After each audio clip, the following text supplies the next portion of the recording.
So in some places where you wouldn't normally be able to fly, you can fly if you find either the right time or the right place.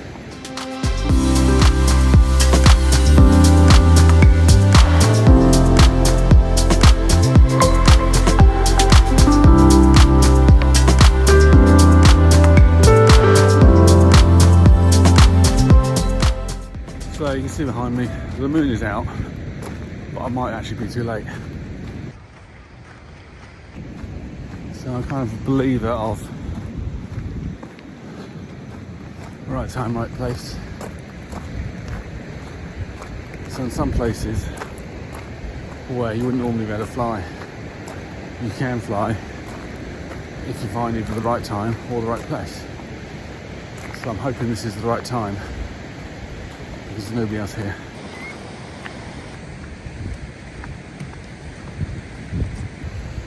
What I hadn't really bargained on is how far it is to walk.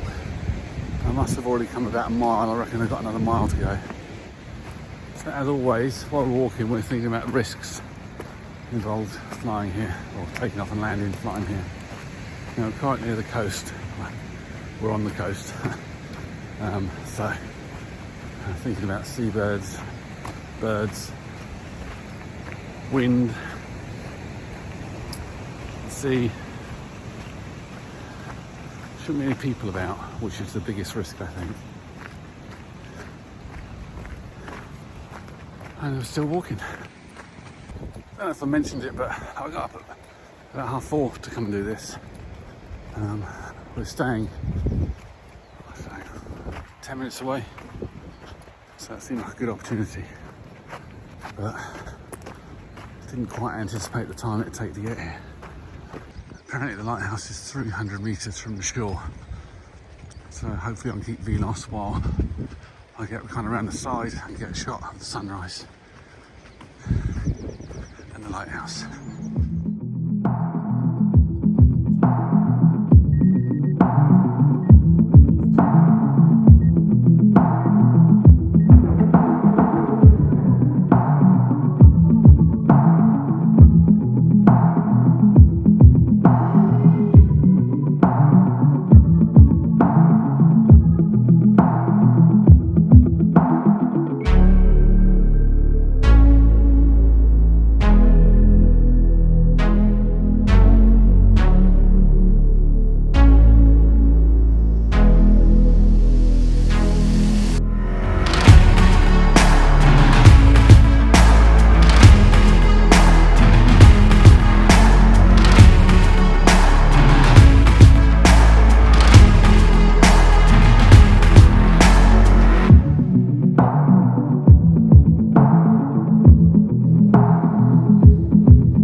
And I think that if you use the right time or fly from the right place, you can get pictures of just about anything really. Obviously airspace is always a consideration, but I did a video about how you get permission to fly in airspace. Some places are easier than others, but you know, it is possible. So heading home, and I'd really appreciate if you could hit that subscribe button, like the video, leave a comment. Which bit did you like? Would you have flown out across the sea?